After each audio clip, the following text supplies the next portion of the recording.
अभी अभी जो 10th क्लास के बच्चों का रिजल्ट आया है, तो कुछ बच्चों की कैरी होगी कि मैथ्स और कुछ की बायो की। तो मैथ्स के जो स्टूडेंट चॉइस कर रहे हैं, तो उनके लिए मैं एक सेट टॉपिक लेके आया हूँ कि सेट क्या होता है बच्चा। ठीक है, तो देखो आपका 11th क्लास का चैप्टर नंबर फर्स्ट है अपना मैथ्स में सेट के नाम से।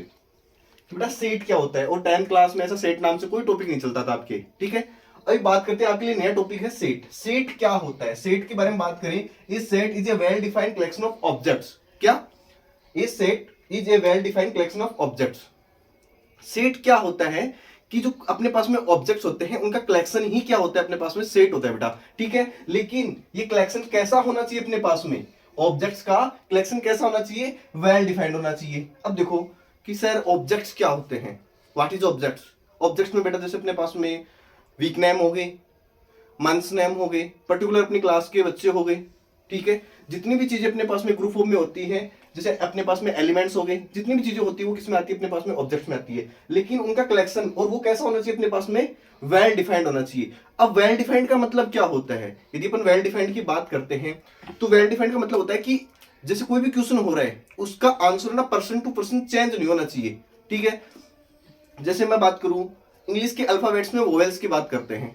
ठीक है, तो उसका answer person to person same होगा, यदि चेंज होता है तो वो वेल डिफाइंड नहीं है। यदि अपन बात करते हैं कि किसी से पूछते हैं कि कलेक्शन ऑफ फेवरेट एक्टर्स, क्या ये अपने पास में सेट हो सकता है, क्या नहीं हो सकता।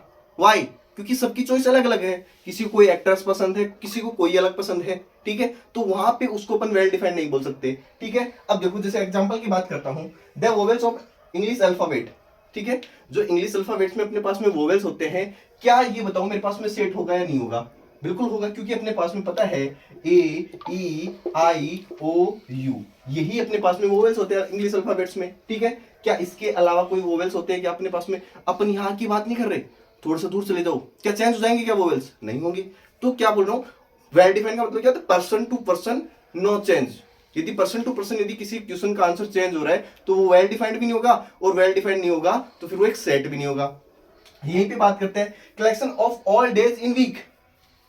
एक वीक में कितने डेज होते हैं, मंडे से स्टार्ट होता है बेटा और संडे पे खत्म होता है।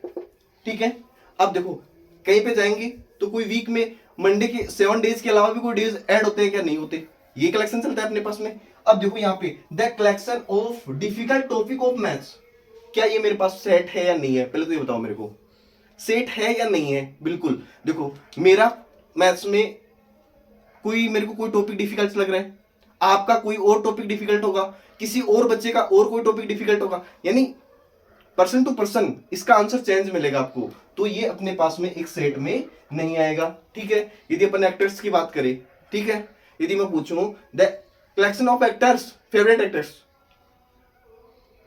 कि तेरे को अलग पसंद है बेटा, मेरे को पता है तेरे को अलग पसंद है, मेरी मेरी छोड़, मेरे को तो वो पसंद थी गई। ठीक है, अब देखो पसंद पसंद की बात है, सबको अलग अलग पसंद होती है।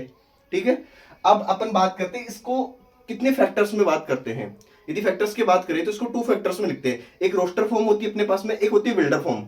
ठीक है, रोस्टर फॉर्म और बिल्डर फॉर्म के बारे में अपन नेक्स्ट वीडियो में बात करेंगे। थैंक यू, और यहां तक वीडियो देखा है ना बेटा, तो जो नीचे दिख रहा होगा ऐसा कुछ, उसके ऊपर दबावा ना यार, और वो ऐसा कुछ घंटी गुंटी भी दिख रही है उसको बजा दे एक बार।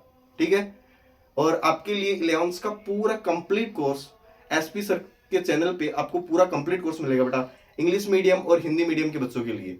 12th का भी होगा, 8th से लेकर अपने पास में 12th का मैथमेटिक्स का all continue question with continue concept के साथ में आपको मिलेगा। Thank you.